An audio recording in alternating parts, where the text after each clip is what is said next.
conversation, we have talked about, or we've kind of followed the timeline of, and I would say the slow and steady march, if you will, to genocide, just starting from words, speeches in a bar in 1919 to 20 years later, the whole of Europe being engulfed in war, as we left off last week, where Germany has invaded Poland, which happens on September 1st of 1939, and the UK and her allies declare war. We have the U.S., of course, as we all know, is remaining on the sidelines. That could be a whole nother session and conversation about America's role during the war and America's choice. Was it an ethical and moral lapse, as some would suggest, that America remained outside of the war? There was, of course, the notion was being spread about that the problem in Europe and the war in Europe is the Jews' war. It's the Jews' problem. This doesn't involve America. Or did America perhaps have an obligation? Or was it the correct move in that Roosevelt spent the next 2 years moving America to a war footing? And being more properly prepared to go to war once war is brought to by the Axis powers by the bombing of Pearl Harbor. That's a whole nother discussion, so sorry for that digression, but it is an interesting subject if we're thinking globally. And we see, of course, as we discussed, and I'll share my screen now, we talked about the difference, or we talked about the fact that even before September 1st, 1939, we already are seeing concentrations popping up across Germany. And so today we're going to talk a little bit about that. We have some videos. It might feel a little bit disjointed, and so I'll apologize in advance. It's in part because there's so much content for today's session and things that I want to touch on that we might jump around a little bit. But feel free to ask questions, and we can talk about the remaining sessions. And if we want to change course a little bit or spend a little more time on something, I'm always happy to do that. So and by the way, feel free to unmute your mics because I'm going to ask some questions and would love for some feedback and for some dialogue. So the first question is, when we think of concentration camps, so when we hear the word concentration camps, especially if it's in a course called Understanding the Holocaust, what do we see? What do you think of? Anyone? Shout out. What do you see? Is this what you see? Arbeit macht frei, the infamous gate above the entrance of Auschwitz I. Is this what we think of? No. Jail. Most people would say, yeah, when I hear concentration camp, I think of Auschwitz. Right? Auschwitz is the most lethal of all the camps. Certainly and in no small part, and when I say most lethal, I mean, in terms of total victims, over 1.1 million people are murdered at Auschwitz amongst the camps. But Auschwitz is a sprawling complex. Auschwitz I, Auschwitz II, known as Birkenau, Auschwitz III, which is Buna and Monowitz, and then another 44 subcamps that feed into the Auschwitz complex. It is a industrial murder and forced labor like no other in whole of Nazi Germany. But the reality is that there were many camps, and some camps that were far more lethal, I should say, in terms of how many survivors there were and what was the likelihood of survival compared to a place like Auschwitz. And so we're going to talk a little bit about that, and it goes hand in hand with understanding a little bit about the ghettos and ghettoization and what happened and what kind of ghettos were there. So we're going to have some maps, and we'll talk a little. And again, for today, because we're jumping around, please feel free to, I can't see if you've raised your hand, so just feel free to be bold and say, excuse me, I have a question. So number one. So first, of course, concentration camps. And we see in the beginning, right, this is really for detention of civilians who are seen as real or perceived enemies of the Reich. So this is your political dissidents. So in the early years, this was vestiges of the Hindenburg government that are being thrown in prison, members of the press that are speaking truth to power, if you will, are speaking of the risk to Germany as a democracy and eventually the fall of the Weimar Republic. They are put in camps. Anyone who is protesting is put into camps. Jews eventually are obviously getting swept up in this because it's also intelligentsia, so it's the thought leaders, if you will, so university professors, anyone who's outspoken. But then we see forced labor camps. We sometimes forget that there was a war going on, and that if we zoom out a little bit from Nazi Germany and we look and you see what Germany was able to conquer in terms of territory, I mean, I hate saying it, but it's impressive. Because of the blitzkrieg and a new method of military attack, no more of this trench warfare. The idea of the blitzkrieg, which means literally lightning war in German, send fighters and bombers first, bomb the front lines, then come up immediately after bombing with heavy armored vehicles and tanks and troops right behind those vehicles and overrun your enemy lines. And in fact, when Nazi Germany invades Poland, we see the Polish government collapse within 4 weeks. And the Polish government ceases to exist. Polish law ceases to exist. The government goes into exile into the UK. And the Nazis have control over the majority of Poland. The East goes to the Russians. And so because they're expanding their territory and now there's a giant war machine to feed, the Nazis need forced labor. And so there are multiple forced labor camps all over and ever expanding in the early years, up until 42, really. We've seen ever expanding territory of Nazi Germany and an ever expanding system of concentration camps for a week, maybe for a few months. And their sole purpose is literally, it's just a holding facility. Of course, once the Germans really start making their big push into the East, they are overwhelmed with POWs. So you have POW camps. An example of that would be Majdanek, although Majdanek, there's a duality after 1942. Majdanek also becomes one of the Operation Reinhardt camps, so it is a death camp. But it serves predominantly, even through that period, most of those that are captive and that are staying there are POWs from the Eastern Front. I don't know who's been to Poland, but in the cradle of Lublin, you could literally see this camp from the city. It was not hidden because its original intent was as a POW camp. And at the time, it sat about 80 kilometers from the Soviet border. So Lublin, if you're looking at a map, sits in the southeast corner of modern-day Poland, and it's about, I think, 140 kilometers today from the Ukrainian border. So not terribly far, 160 kilometers. Can I slip in a question just Sure. quickly? Sure. The concentration, the camps that were designed, before they honed in on this horrible, the Holocaust. Sure. Did these camps of anywhere from protesters, etc., that began almost simultaneously with Germany's invasion of Poland? Good question. No, the camps start earlier. So for example, discussing last week, when you start, for example, Kristallnacht, that happens in November of 38, we see there are mass arrests. 30,000 people are arrested. And so most of those people are sent to Dachau and Sachsenhausen, Oranienburg, which was which was a smaller camp run by the SA. So we see really from 33, after Hitler becomes Chancellor of Germany, once we're coming into 30, you're already seeing the groundwork for camps, and in 34, you're seeing camps, Dachau being the first. You start to see concentration camps pop up because the Nazi Party is consolidating power and arresting people left and right, literally overwhelmed existing jails. And so they had to build facilities, or they oftentimes refer to them actually as re-education centers or detention centers or protective custody for all these people that they were arresting.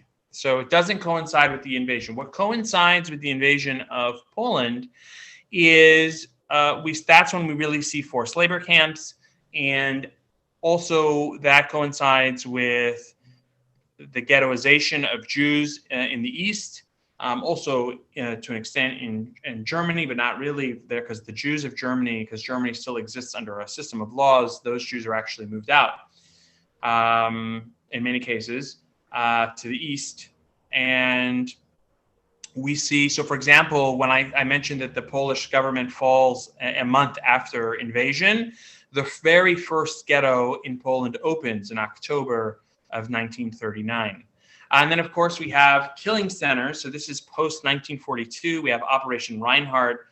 Commander Reinhardt, it was called this because the military commander Reinhardt, he was the one who had championed euthanasia of the mentally ill and people who had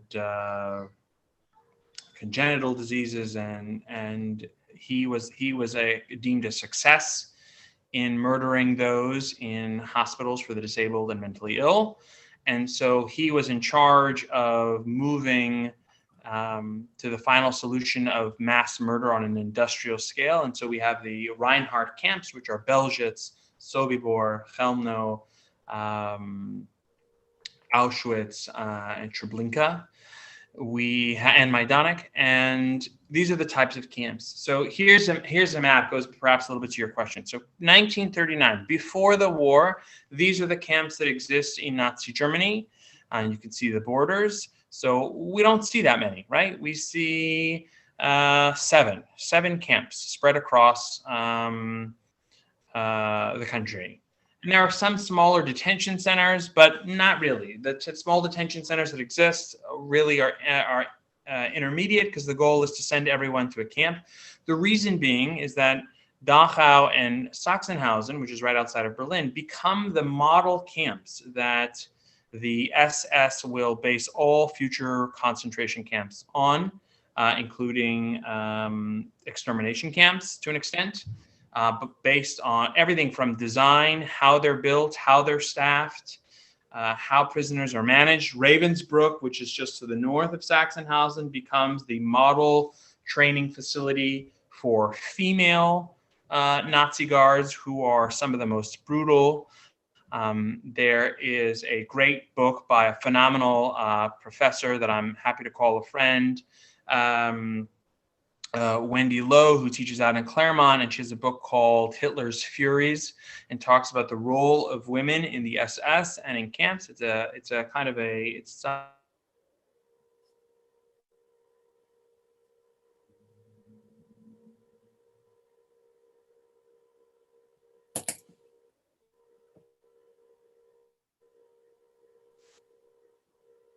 Is anybody hearing anything now? Nope. No. Oh, all right. The sound went off. The sound went off. No, he froze. Just hopefully he'll come back, but he's frozen right now. Oh, okay. Yeah, no problem. Well worth waiting. There he is. Yeah. Hi, hello. Hi, welcome back. You froze for a second there. Oh, I apologize. Sorry that I froze. Thank you for No, letting it's me. okay. I have a couple questions. Please, Roy, go ahead. That's Roy I'm hearing, yes? Correct. Yes. Go ahead. Was there a historical precedent in Germany for these camps prior to 1933? And if not, who did they get an inspiration from the Soviet Union or what? Sure, that's a good question. So Hitler, there's some question, at least from what I've read, there's some questions about this. So Hitler gets inspiration from a few places. One is he sees that in previous time, Jews were put in a ghetto in Rome, and sees the idea of closing them up. And also we should think about how, we're going to get into that next, actually, about how ghettos are defined. Some of it is from what the Russians are doing, but even how Nazi Germany operates its ghettos, that too evolves, right? So just jumping ahead, we'll, one second. We can, and these are the major camps that we see, because we know that ghettos take all sorts of forms. And so if you look at the United States Holocaust Memorial Museum in DC, they would tell you that a ghetto, or any closed prison, a wine cellar where two families are imprisoned for 2 months, for example, they would call that like a ghetto. Anywhere where people were concentrated and forced to remain. And so by their count, you have 1,143 ghettos throughout Nazi-occupied Europe, and there is no model for that exists anywhere in the world prior that something to that level to that time. There were ghettos here and there, but nothing to the extent of what the Nazis built. So it's certainly, there is elements of and history of ghettos here and there outside of Germany prior to 1933, but this is really a kind of a design of its own. The purpose of the ghettos really is for concentrating people to make it easier to murder them. And, you know, we oftentimes hear, and I'm jumping a little bit, but and hopefully I'm not frozen, but in 1942, when we all have heard about the Wannsee Conference and about the final solution. And so oftentimes when we're learning about the Holocaust, we hear like, oh, this is when the Nazis decided to murder the Jews. No, the final solution is when the Nazis came up with the final way of the best way to get rid of the Jews. But the murder of the Jews was already well in the works and was well underway. This was just, we have a better way of doing it. Instead of sending Einsatzgruppen, which were mobile killing squads, into the eastern front. So we're talking modern day Ukraine, modern day Belarus, Lithuania, Latvia. There were ghettos throughout those areas, and some people were deported to places like Auschwitz or to Chelmno or to Belzec. But the reality is, in many cases, they were also just murdered by mobile killing squads. Soldiers SS brigade, a team, Einsatzgruppen, would come into a small town. They would take all the Jews, shut them in a barn, and set the barn on fire. Shut them in the synagogue, set the synagogue on fire. March them out to a forest, have them dig a hole, and then shoot them into the pit. There's a great book about this actually called Holocaust by Bullets by Father Dubois, a fascinating character into himself, a French priest who spent time going into Eastern Europe, as mostly in Ukraine, literally would go to small towns and villages, find the oldest person alive, and would say, were you here during the war? If so, were there Jews here? If so, what happened? Do you remember where they went? And usually, invariably, the story would play out as, yes,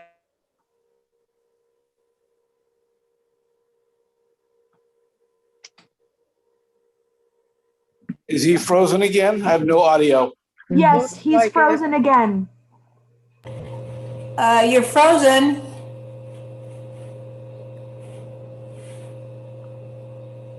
I think so. There we go. Sorry, you froze again, Randy. so. Sorry. Oh my goodness, I'm so sorry. I don't know why I'm freezing. That's okay. So forgive me. Where did I leave off?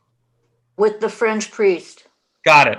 So Father Dubois basically spent his time in Ukraine, traveling to small towns, talking to the oldest person in the town, saying, were you here during the war? Were there Jews here? And where did they go? And through his research, he has uncovered, mostly in the 80s, 90s, he uncovered hundreds of previously unknown mass graves. These were all done by Einsatzgruppen. And I'm sorry? Ignore it. Am I frozen again? No. No, that was just Merle's "You've Got Mail" that you heard. Oh, sorry about that. So what we see is Einsatzgruppen kill over 1 million Jews. 1 million Jews are already dead in 1942 before they finally decide to, on an industrial level, start gassing Jews in mass extermination sites. So here we see a number of the quote-unquote major Nazi camps by 43, 44, a little bit towards the end of the war. But just to zoom in a little bit, this is just in greater Nazi Germany. Look how many camps. There are camps everywhere. And some of these are forced labor camps, some of these are transit camps. And if you look at where Auschwitz is, just above the white square where it says Slovakia, Auschwitz, if we were to zoom out a little further, is really in many ways the middle of Europe, from the west to the east, most eastern front. Auschwitz is in the middle. Why did they pick Oswiecim, Poland? Because it was a major railway intersection and you can get to all points of Europe. There were also natural resources next to Oswiecim, which is the Polish original. It's a medieval Polish town that actually was about 50% Jewish prior to the war. There's still a small synagogue, actually, you can still see in Oswiecim today. And there was coal and there was fresh water. And so these were a huge industrial area that they could work out of. And so, for example, modern day rubber, the patents on rubber by I.G. Farben were founded at Auschwitz, in Auschwitz III, in the factories. And just to zoom out for a second and give you a sense of the Jewish distribution of Europe, of the whole of Europe, you will see how many Jews were in the East compared to Europe. Yes. So I had a much older friend who was one of the American soldiers who went into Auschwitz to free. And he said that before they even got close to Auschwitz, that the odor was so suffocating. It just was horrible and nauseating. And he said, there's no way when people say they had no idea what was going on, that it could be true. Right. Well, listen, that's a whole conversation unto itself. But so first of all, we know that Auschwitz in particular, I don't know if your friend had served with the Russian military, but Auschwitz is liberated by Soviet forces on January 27th in 1945. And yes. What's the one the Americans went into? So the Americans liberate. Actually, that's a whole interesting story because they had African American mechanized military tank brigades that led the way, called the Black Panthers. So that's actually a very interesting story too. But they liberate camps in Germany. The camps in the East are largely liberated by. He was in Germany. I thought it was Auschwitz, but he was in Germany. Interesting. So yes. First of all, we can't, and we're going to see a video shortly. Yes, there is no question to an extent that people knew what was going on. That being said, places like Auschwitz was actually a declared military zone. And so within about 6 square miles, if you were within this kind of greater perimeter, you were only there if you were a prisoner or a member of the SS. It depends on the camps, right? It depends on the purpose. Treblinka, a place that in many ways I find, even as only a memorial today, more haunting and more harrowing, is a place that murdered, depending on the count you want to look at, anywhere between 875 to 950,000 people, nearly 1 million people. The number of known survivors out of Treblinka is 12. Because when you were on a train, if you ended up going to Treblinka, you only went to Treblinka predominantly. When they set up the camp, they did pull some workers here or there. But the vast, vast majority, if you went there to die. There would be 60 rail cars that would pull up on a train, each car loaded with 80 to 100 people. 20 cars at a time would roll into Treblinka. You would get off the train. You would disrobe. You would have people in white coats telling you to remember what the number on the hook where you're hanging your clothes. Remember where your belongings are. So you can find them when you're done showering. Here, run down this path. This will take you to the showers. The building itself was covered with a big Magen David and a somewhat ornate tiled building that looked like a European bathhouse. And from getting off the train to being gassed from carbon monoxide, to being burned on an open pyre because you're in the middle. Well, in the beginning, they buried bodies, but then they exhumed them and started burning. You were dead in 2.5 hours. There was no middle ground. Whereas Auschwitz served largely also as a forced labor camp. And so your chances of surviving, as horrible as that sounds, were actually greater. So we see some camps are in the middle of forests in the middle of nowhere, and we have other camps like Majdanek, which is literally in the cradle of Lublin. We see Theresienstadt, which is a model camp, which if we have time, which I'm guessing not, but it's worth watching. Theresienstadt is a model camp in the Czech Republic. It is where the Red Cross actually visits. And there is there are dance houses, theaters, operas, philharmonics, all kinds of artists end up being imprisoned there. And it looks like a model village. Mm-hmm. But there too was a concentration. There too, next to the ghetto is a camp. And inside of that ghetto was the Arbeit macht frei. Mm-hmm. And through a walkway and a wall to a grass field is a lovely looking yellow house. But inside that yellow house is a crematorium. And so... Oh my. Can I ask a question? We see even in a model camp, as the war progresses, we see the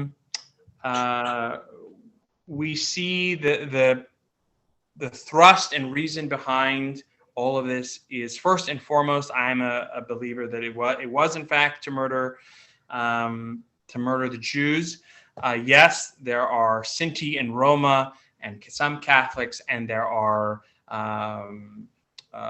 others that are caught up in the mix that are murdered, but they are considered undesirable by the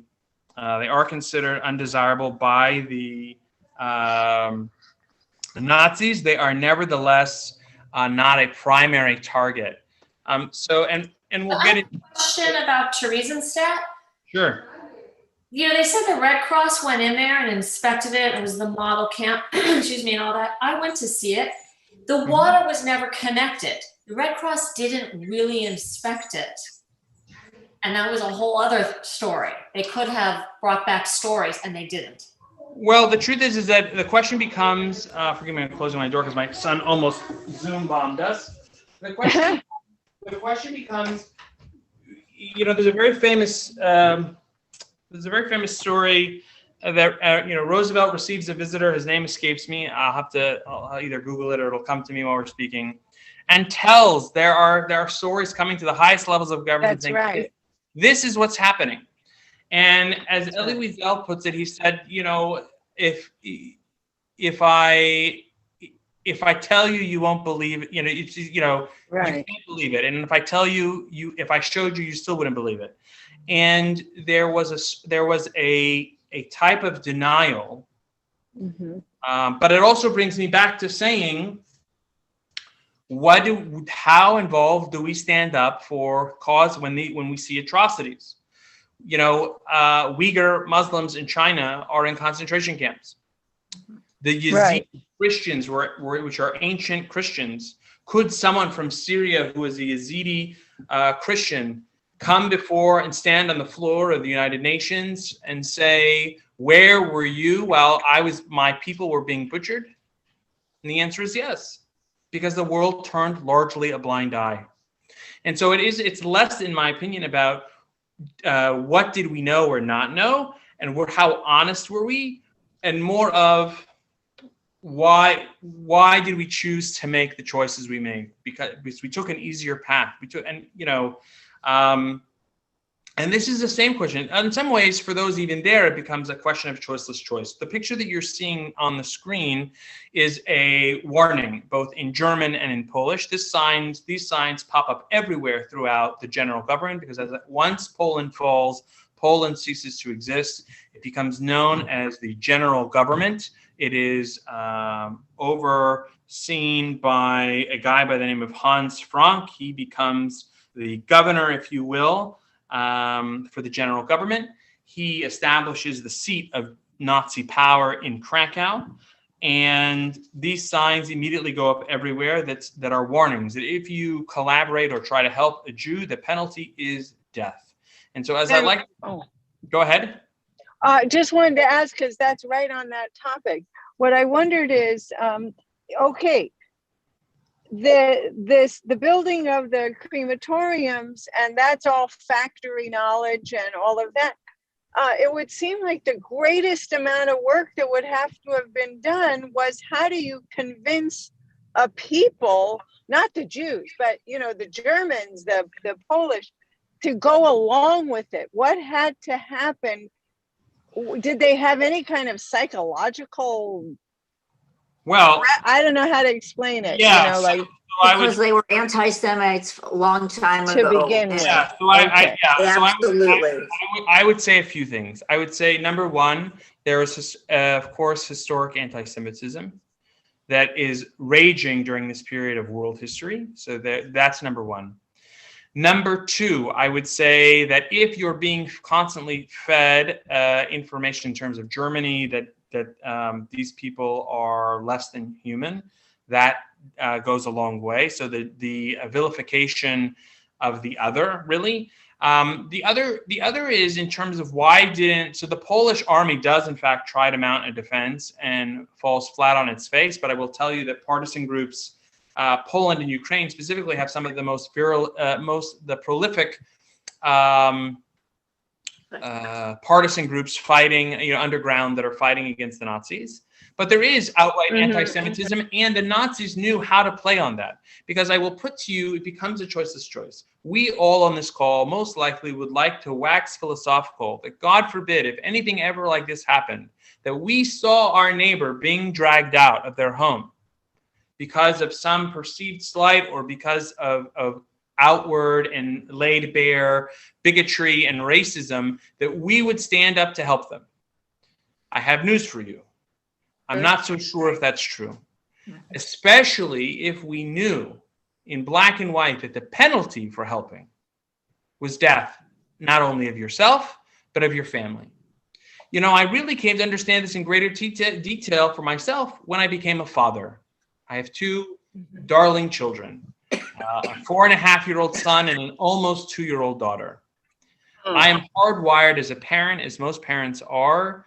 I will do anything and everything for the sake of my children and to protect them. Yes. So in the same scenario, would a poll, let's say they're not anti-Semitic, let's say they're not even, maybe they are, maybe they aren't, let's say they're the worst, they're indifferent. Yeah. Would they risk those that they're hardwired to love the most to help someone, a stranger, right? It's a fascinating conversation that in of itself, the psychology of it is fascinating. We can look at in my work in Holocaust education, I work a lot with because here in LA and when I'm in Poland with a South African delegation, and South African staff all talk about apartheid, South Africa. And most of them will say, like, I'm ashamed I didn't do more, but I didn't stand up. I didn't do anything. And it's because we're hardwired first and foremost to care for ourselves.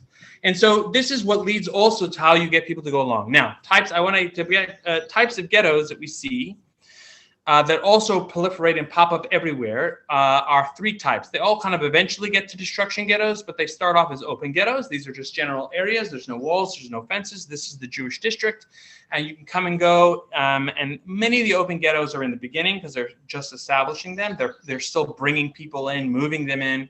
And so it doesn't really make sense to close them because you're still moving people into the area. Most open ghettos become closed ghettos where they close them and they seal them. Worst part, of course, most of the closed ghettos is that the Jews had to pay for the supplies and spend the labor to wall themselves in. And then destruction ghettos. Eventually, most ghettos were liquidated. And by liquidated means they were everyone was taken to the Umschlagplatz, the transit center, put on a train, and sent to a death camp. We see, Randy, yes. Can I just share one thing? Please. My mom was a 16-year-old girl in southern Poland, and she was hidden by a farmer woman who was a classmate's mother for 6 months. And then the Nazis started finding out about these various farmers who were holding Jewish people, and one nearby family was totally executed. And when that happened, the farmer lady said to my mom, "I'm sorry, but you have to go because otherwise they'll kill my family." And so my mother then trudged to the Krakow ghetto. So and then she heard about Schindler and she hoped to get in that, but she never was able to. So that's what happened. There were some good people. They tried, and for their trying, they would get shot. So there you go. Listen, I recognize, and it's something I struggle with, especially when I speak to an older generation. There's no, and I know several survivors, some who are virulently anti-Polish, and then I know survivors who will tell you there's no way I could have survived without some help from Poles. For example, Zichron Lebracha, a survivor by the name of Robert or Bob Geminder, he says before, when the Nazis were coming to his small town and they were in their building, they were coming to liquidate the ghetto, and they were living next to the ghetto, they were kind of hiding. There was a knock on the door and just the words, "They're coming." And as Bob said, and they were able to escape. And they do eventually end up on a train, actually, because they're caught. But that initial roundup and shooting, they escape. And as Bob used to always say, he said, "I don't know who knocked on that door, but that person saved my life and saved my family's life." Is that a form of resistance? Was that a form of helping, a safe way of helping? It's a very tough subject. It's actually a recommendation for another book by Eva Fogelman, Conscience and Courage. And she kind of goes down that path, talking about what does it take, and looking at profiles of rescuers. And interestingly enough, a lot of rescuers were not great people prior to the war. It's kind of the Schindler model, right? They're somehow moved to care. Now, what I want to play for you now is about the Great Deportation that starts in the Warsaw Ghetto. Abraham Lewin was a member of the Oneg Shabbos. This was a group, a clandestine group assembled within the Warsaw Ghetto by a man by the name of Emanuel Ringelblum, who asked the question, and it's been turned into a book and a movie, and I encourage you all to read or watch or both, called "Who Will Write Our History?" And so this is an excerpt from his diary and with some photos.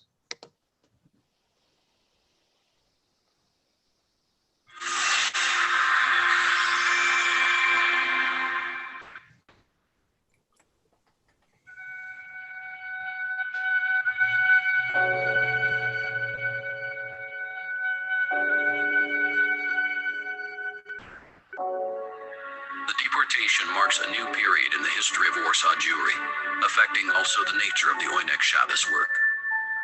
At a time when every second threatened capture and transport to Treblinka, only a handful of people continued to keep diaries and to record their daily experiences, even during the deportations.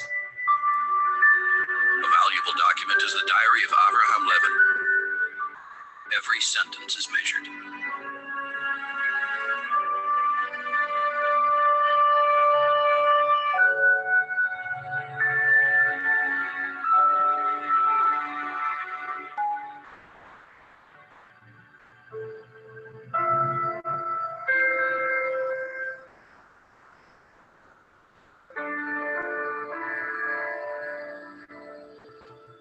About the expulsion of Jews is spreading like lightning through the town. Jews run by in confusion, terrified. The Jewish streets are an appalling sight. The gloom is indescribable. On Zamanov Street, the Germans pulled people out of a tram and killed them on the spot. The roundup was halted at 3 o'clock. The savagery of the police during the roundup, the murderous brutality. They drag girls from the rickshaws, empty out flats, and leave the property strewn everywhere. How did Jews hide? In couches, in beds, cellars, attics.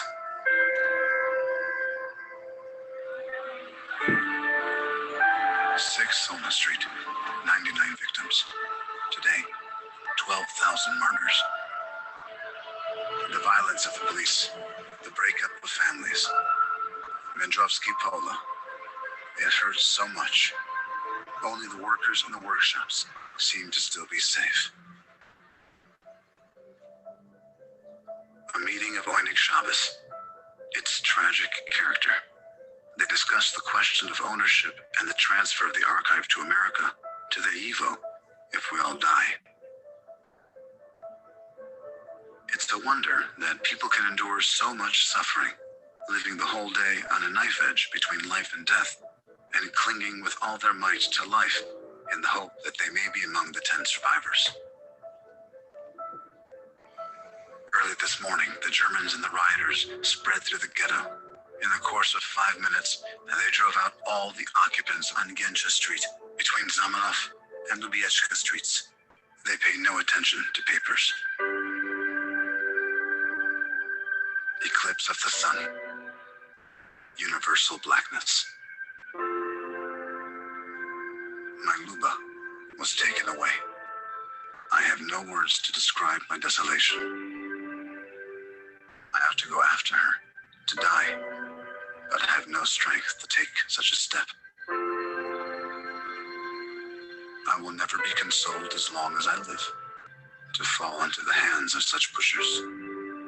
How tragic it is, a life together of over 21 years has met such a tragic end. The sight of the streets, the pavements are fenced off. You walk in the middle of the road. Certain streets are completely closed off with fences and gates, and you can't get in there. The impression is of cages. The whole of Jewish Warsaw has been thrown out of the buildings. There's a full-scale relocation of all Jews who have not yet been rounded up and are still in the town.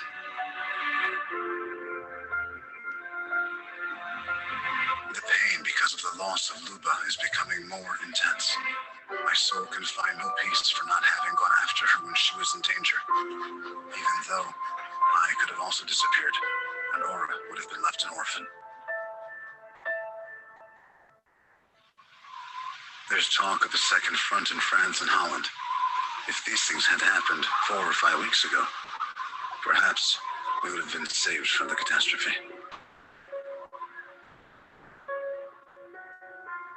6 in the evening.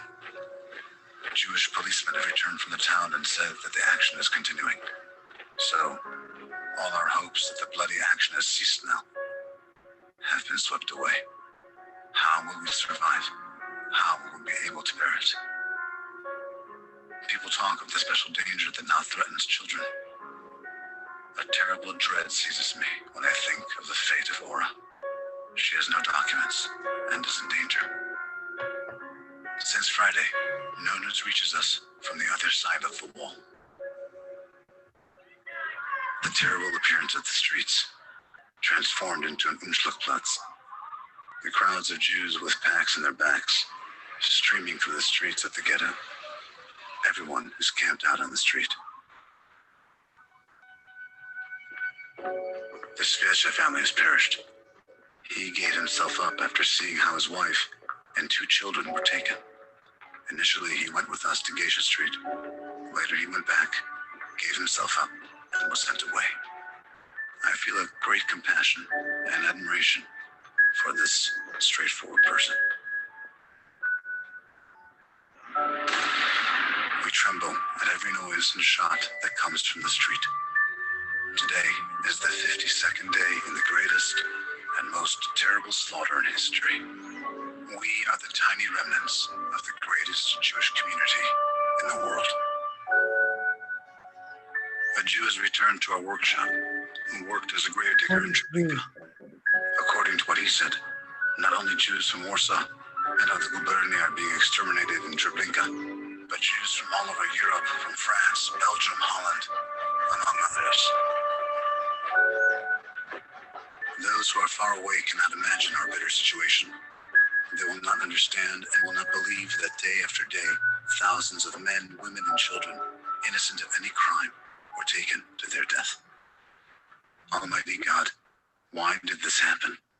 And why is the whole world deaf to our screams? How terrible it is that a whole generation, millions of Jews, has suddenly become a community of martyrs who have had to die in such a cruel, degrading, and painful manner, and go through the torments of hell before going to the gallows.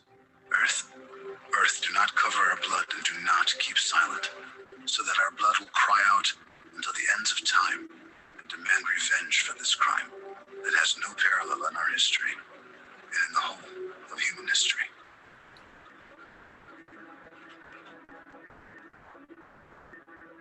Survivor declared deportation, county interest 43.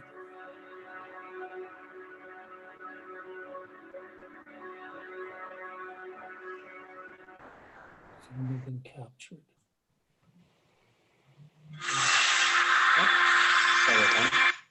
So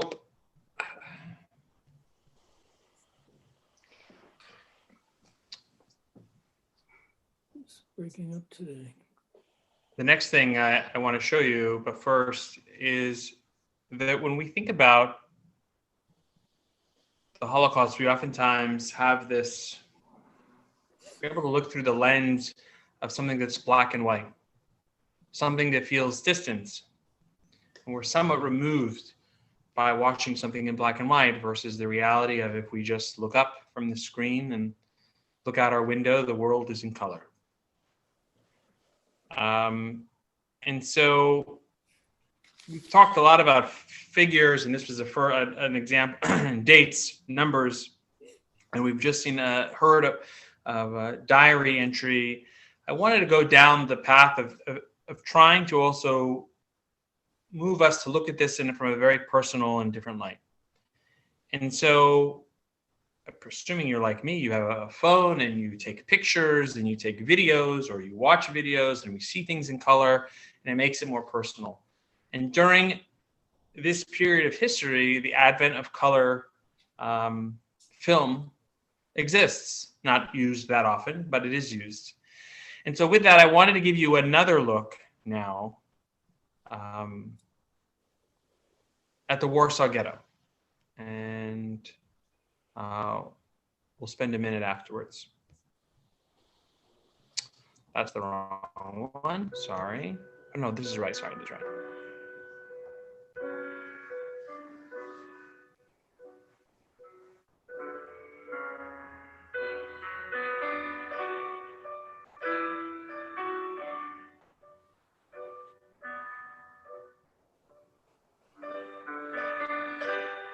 Selling goods, household goods.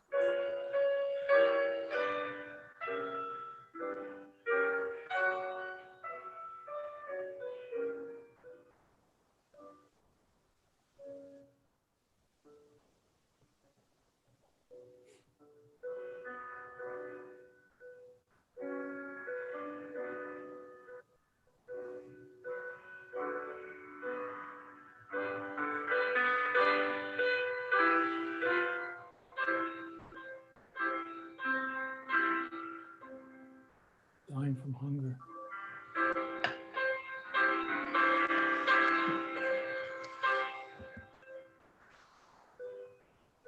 Dead.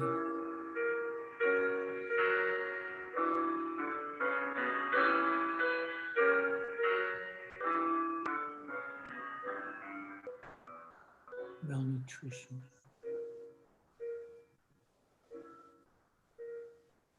Look like old men. The children, look at the skin and bones. He's dead.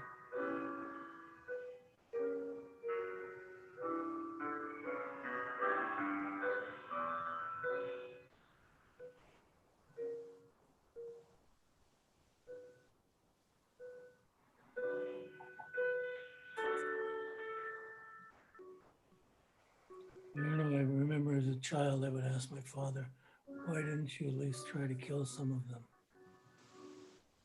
He said to me, I would have been dead in a minute. That's right. They had the power, the weapons, the ammunition, the guns, the manpower.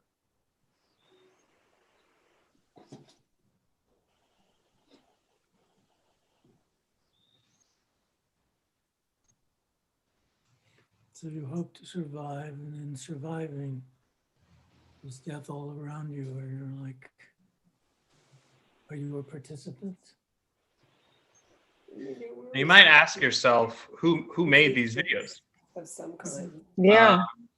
And the answer is German. the Nazis. Mhm. You might ask yourself, who that's made weird. These videos? Of some On kind. my own, Yeah. I'm showing up on my own And the screen. answer Hold on. is- Hold on. Recording. Sorry about that. Recording. And the question, of course, why? Why would the Nazis make these films? And the interesting part is that the Nazis actually used their own films that they made of the ghetto. They used these for propaganda films against Jews, pointing out, look how Jews don't take care of their own children. They're allowed to die in the street, squalor, disease, etc. And so, in a way, Jews aren't even allowed to just be pure victims, right? They end up becoming the tool that's used for propaganda against themselves. The last thing, we're tight on time and there's so much more. So first, film recommendation. It is called An Unfinished Film. I highly recommend it. An unfinished film, it talks about and looks at a reel that was kind of lost to time, and it simply was called The Ghetto. And it is in entirety an unedited color video, mostly, that was taken by Nazis, kind of documenting their work, if you will, in the ghetto. And also you see takes and some retakes for propaganda films. So it's an interesting insight.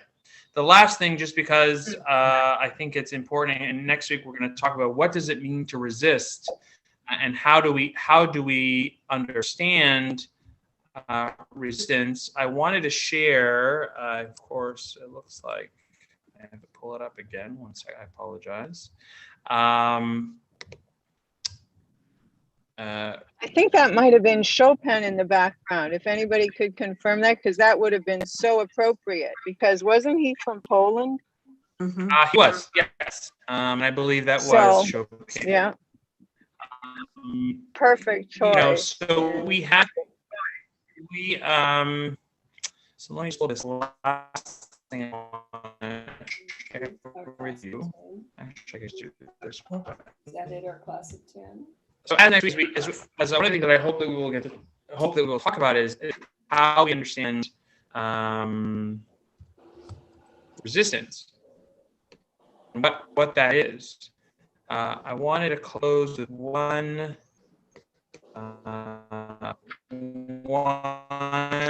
final thing, and then move to closing questions and comments. This only takes about 3 minutes, so I will just quickly go back to share my screen with all of you. This way. Today, a remarkable recording was made in the German concentration camp of Bergen-Belsen. The recording became part of a radio report on the liberation of that death camp that was filed by Patrick Gordon Walker, who worked for the BBC. This is London calling North America. The day I reached Belsen concentration camp, the 5th day of liberation, was a Friday, the day before the Jewish Sabbath. Something like half the surviving prisoners at Belsen were Jews, and the Jewish chaplain to the British Second Army, the Reverend L.H. Hartman, held an eve of the Sabbath service in the open air in the midst of the camp. It was the first Jewish service that many of the men and women present had taken part in for 6 years. It was probably the first Jewish service held on German soil in absolute security and without fear for a decade. Around us lay the corpses that there had not been time to clear away even after 5 days. 40,000 or more had been cleared, but there was still 1,000 or 2,000 around. People were still lying down and dying in broad daylight in front of our eyes. This was the background to this open-air Jewish service. An open-air Jewish service. During the service, the few hundred people gathered together were sobbing openly, with joy at their liberation, with sorrow, the memory of their parents, brothers, and sisters that had been taken from them and gassed and burned. These people knew they were being recorded. They wanted the world to hear their voice. They made a tremendous effort, which quite exhausted them. Listen.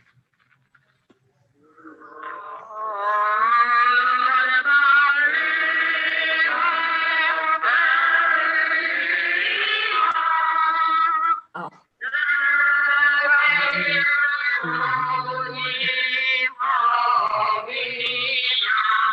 Not too far.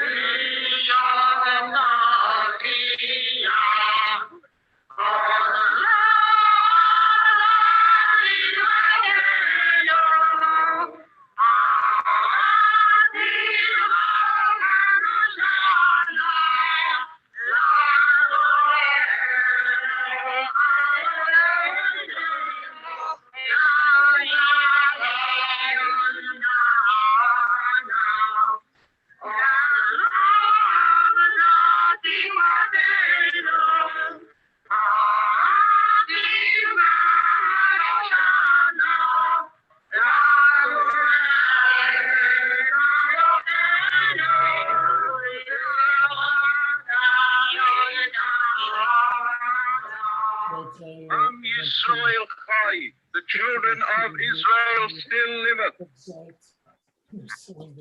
Yeah, you told me. So the idea that of survival, I would submit to you, is resistance. Gone.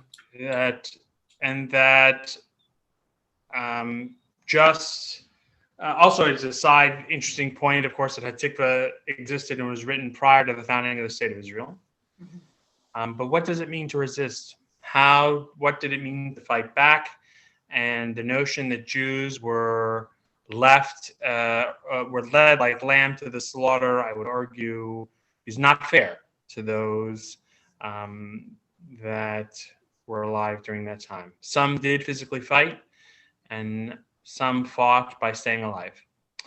So with that, I want to, of course, thank you for today. We jumped around a lot. If there's any questions in our last couple minutes, please go right ahead. Nan Goodman. Randy, this is always bone chilling. We as Jews say never again, never again. And how could this happen? And where was our safety net? And yet, what could we do for those children who were separated at the border in the last administration?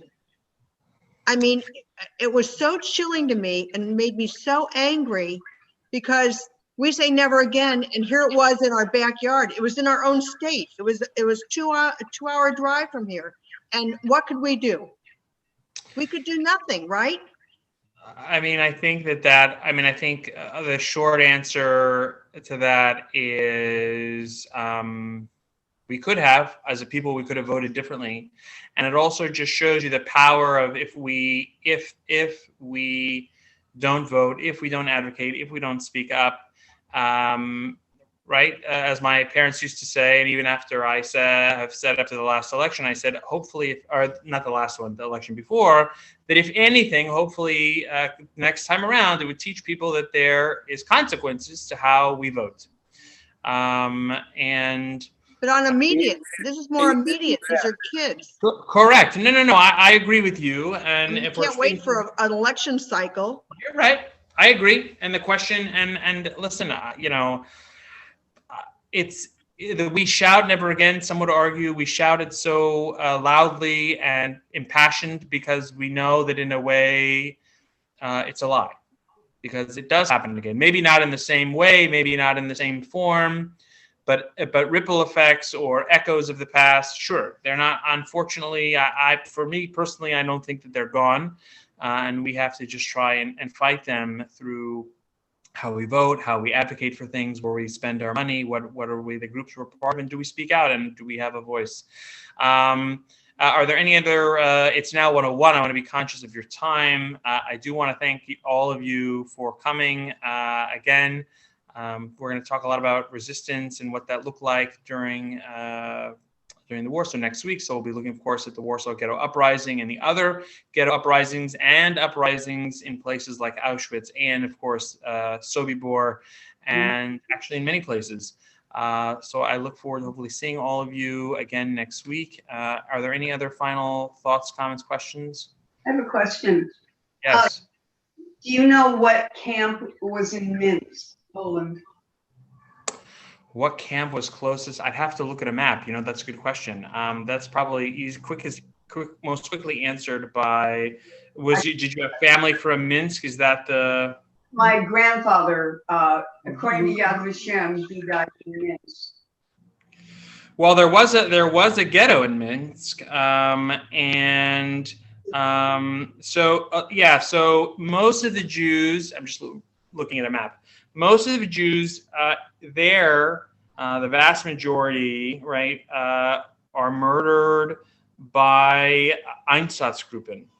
So that means that they are, in many cases, the Jews of that part of the world were marched into a nearby forest, dug their own grave, and then were shot into the grave. He was from Hamburg, so. Oh, well, I will say that you also have that's a whole nother conversation. But in Germany, law still existed, even in the environment of Nazi Germany, and moving Jews taking the victims out of Germany, where there was a greater system of laws, and moving them to a place like Poland in the general government, where they pretty much made up the rules themselves because they were the government. It was much easier to murder people because the underpinnings of a normal society that still sort of existed in Germany no longer existed in Poland.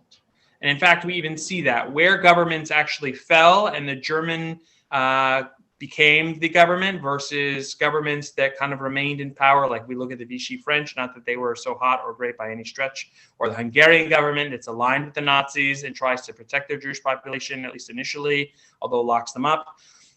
We actually see that less Jews die in those scenarios initially than where governments completely collapse and the Nazis have kind of a free-for-all. With that, thank you, everyone. I hope to see you next week. Of course, you're always welcome to email other questions should you have them. Thank you, Wilshire Boulevard Temple. Enjoy the rest of your day. Thank you so much. Thank you so much. Thank you, It was Randy. wonderful.